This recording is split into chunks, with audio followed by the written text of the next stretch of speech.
he's written for me. This playwright is written by our own Lucia Stephenson, who unfortunately cannot come up to present because she's trapped in the tech booth.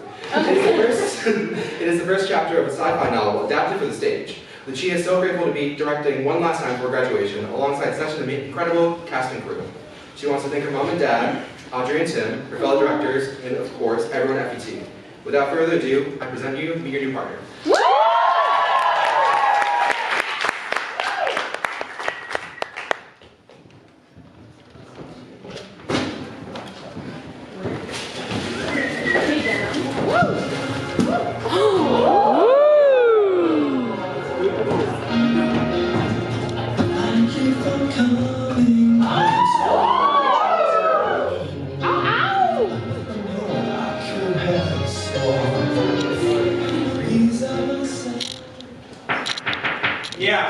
John, new recruit just arrived. Already? Yeah, Don Johnson.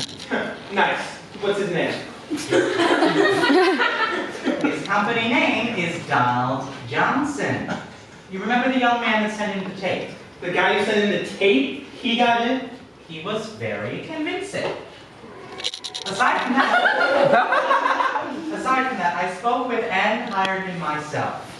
He's a brilliant mind, and I think he'll add a lot of value to how we do things around here.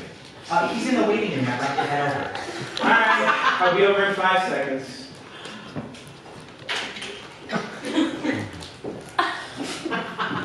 Excuse me? Hey, I'm John. I think we'll be working together. Hi.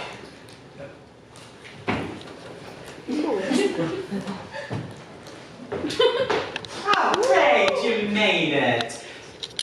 John, this is your new partner, Agent Don Johnson. He's only been working with us for a few weeks, but now I think he's ready to move on from all of that tedious paperwork we had lined up for him. I filed all that paper. I'll let the two of you get acquainted. John, get Don familiar with the office, get acquainted with him. Oh, give him a debrief on how we were founded. That should clear some things up. Could I just speak with you privately for a moment?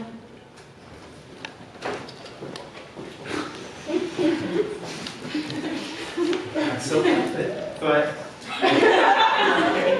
how is this guy equipped to train under me? Studied music theory. How is he vigilant? He's a smart kid. Within his first week, he analyzed half of our collection from '79. I mean, come on, he's a gifted theorist and an asset to us. I don't know. Look, I want you to work with him. I think that he can learn a lot from you, and maybe you can learn a lot from him. I want you to keep an eye on him. Be a mentor to him. I'll try my best. I don't want you to try. I want you to do it. I'll make sure he's okay. Great. Now, I have to run to a couple of meetings. The two of you should take your first assignment by 9 a.m. Monday morning. How you doing there, Donald? Bye, Andre!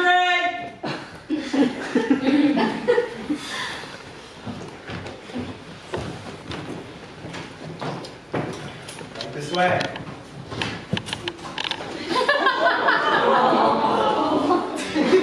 What do you listen to? Whatever I find interesting. I meant more like what genres do you like? Oh.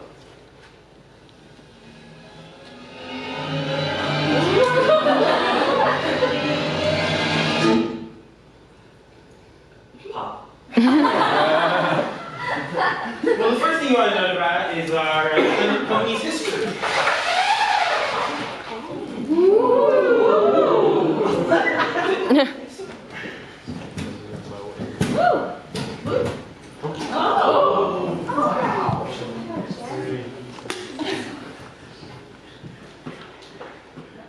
Now, in the year 1950, our company was founded to study and protect space and time.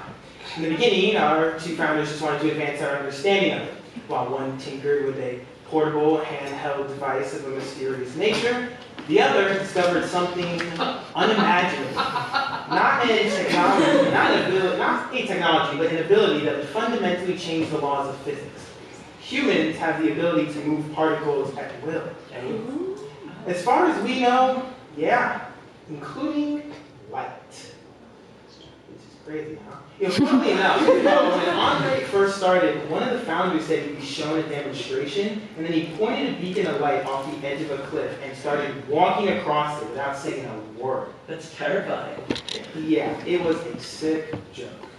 Now, wanting to keep this a secret, the founders outlined a condition that each employee be sworn to secrecy for life, even after leaving. The two of them were really anti-government after World War II. The last thing they wanted was a world power getting their hands on this. And together, they formed Agency, the company that changes the world everywhere. How does the company make money off of this? Andre said this was a landscaping thing at first. Good question, and perfect segue. As time progressed, the company needed to find creative ways to stay viable. Advertising and secret companies don't really go hand in hand. In short, we make money through donations and the entertainment industry. It turns out those best equipped to design the world around us are artists. Most of our employees create visually appealing landscapes for shooting days. Sometimes we offer security for different performers, really anyone significant enough to the space-time continuum.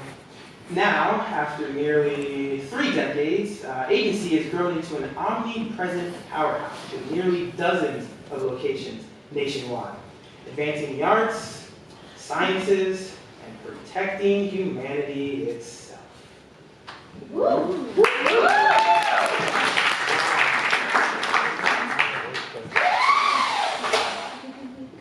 What's up with the paintings? Well, art's a mode of communication we've been studying for years. We try to see if we can predict patterns or aesthetics that could lead to art movements, political revolutions, really anything that might have a big impact. You know the phrase that some artists are ahead of their time? Yeah. Well, that's because they literally are. There's a popular theory around here that artists have a fast-tracked perception of time. You see, when our individual sense of time grows subjective, the passage of time overall gets complicated. But when art is ahead of or not of its time, its unfamiliarity often tends to upset people. We think a decent amount of artists are time travelers, not in the literal sense, but intellectually. They are literally ahead of us because time, for them, moves faster. Some people even think that's the reason why so many of them die so young. Does it make any sense? No. Welcome to the company. I recognize this one. Kandinsky's notable around here. He had the breakthrough that art didn't have to represent something tangible, just pure feeling. We actually believe this led to the creation of the first rocket. If you notice the detail, this is the moon, and this oblong thing is the rocket. Isn't this one the Guggenheim? Oh, they flatter themselves thinking they have the original. This is the real deal. Anything unclear? Nope. Donald, how about we get out of headquarters for a bit? Maybe I could show you something I've worked on, perhaps a demonstration. Yeah, sure.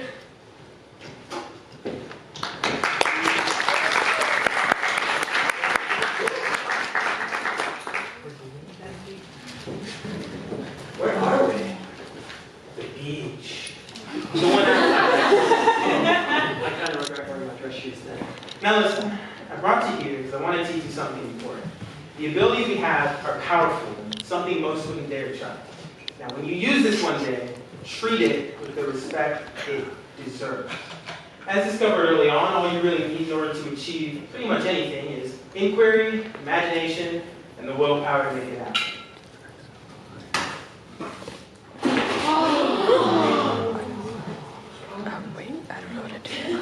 How did you do that? Can you teach me how to do that? In due time, you'll figure it out. The ability isn't entirely reliant on you. There's only so much I can teach you anyways. For now, just remember, inquiry, imagination. Double I. Got it. I know you probably have a lot of questions. If you want, we could sit down, discuss work, get to know each other better. Yeah, no, sure. That sounds good. That's it.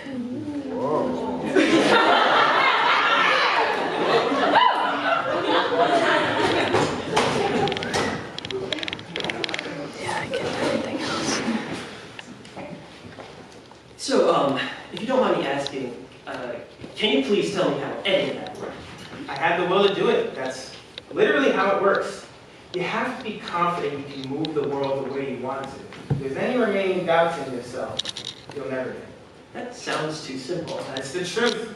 You're not the only one who refuses to believe it. There are people who've worked here for decades and they still can't do it. And funny enough, the moment I stopped questioning it was the moment I was able to do it. Are there any ripple effects? Thing is, we aren't entirely sure. Since the 50s, we began to notice glitches in the environment. Birds stayed within a single point in the sky without wind resistance. Stars flipped in and out of space like poorly screwed on light bulbs. We aren't sure if we caused these or if they were always there. Aside from landscape design, our job is also to clean, inspect, and maintain the construct of space and time. Oh, I'll teach you how to spot anomalies. It's not as easy as you think. What was your job for this? I was a set designer for about 10 years. Not to know your qualifications, but why'd they go after a set designer? Well, Dondre said the job required someone with a keen eye for color and how a landscape should look. I actually designed this myself. How long did it take? In common time, 6 months. In my own subjective time, about a year and a half. You remember the portable device I was telling you about. These can freeze the wearer and his surroundings in a single point in time. You can time travel with it? No. Even if we could, we don't try to travel forward or backwards. We just slow it down. I have a question for you. Why'd you join? Oh, Andre was in the audience for my thesis showcase. He approached me after academics get kind of boring after 4 years. This seemed like a more productive way to use my time. Altering space and time seemed like a more productive way to spend your time. Well, yeah, we could do that, or decode ancient languages, travel, become a painter. This is way cooler though. Well, being a cool guy yourself, this job should suit you. What'd you pack for lunch? Oh, this is just where I keep my tapes. I ordered from slowest to fastest tempo. I noticed by impulse. I like to walk to the beat of whatever I'm listening to. This way I can select something depending on how fast I need to be somewhere. Why a lunchbox? It's perfect. Nothing in there just for pure enjoyment? Well, there's something particular that I like.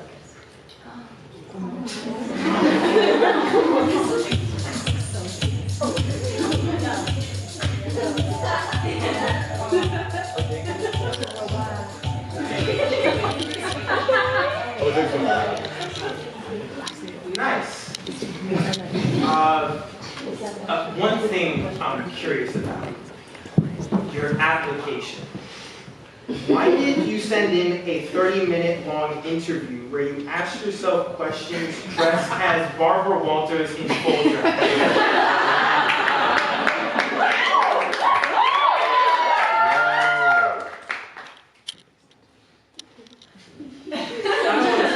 What's the bet you say something real arrogant? I'm sorry, I just feel like the person who knows me best, and as a result asks all the right questions, is me.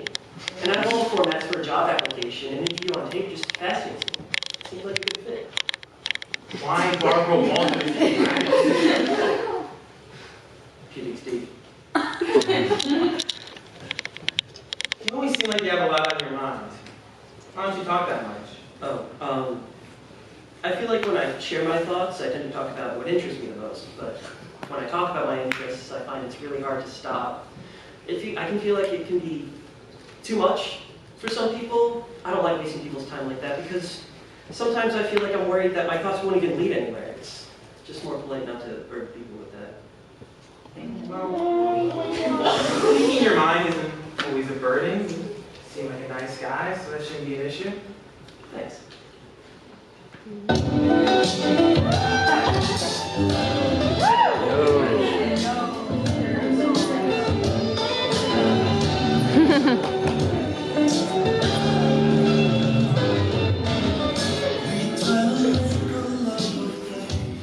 So what's your full company? John Doe the 31st. So you're the most recent John. I saw your name on the roster when I had to choose mine. Yeah, I just chose the most common one since, job of anonymity. I can guarantee, though, we've never had a Don Johnson before.